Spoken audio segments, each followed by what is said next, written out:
খাজুরাহোতে এসে আমরা check in করার পরে আমি একটা ছোট্ট রুম ট্যুর দিচ্ছিলাম অ্যান্ড তারপরে রেডি হয়ে গিয়েছিলাম বিকেলবেলাতে।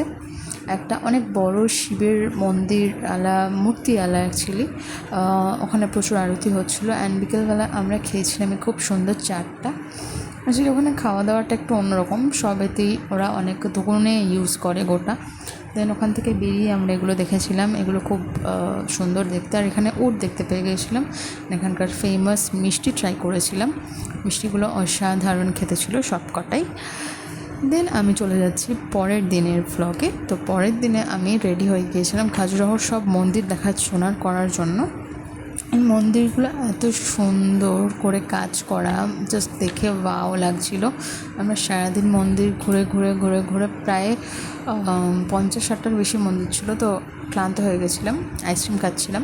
তো তারপরে আমরা একটা শো দেখতে চলে গেছিলাম। ওখানকার সব ট্রাইবাল যারা ছিল তো তারা এই শোটা করে। পার হেড 350-400 টাকা এরকম সামথিং ছিল।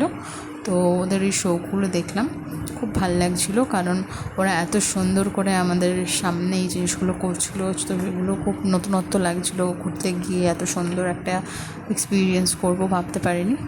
So yeah, that's it.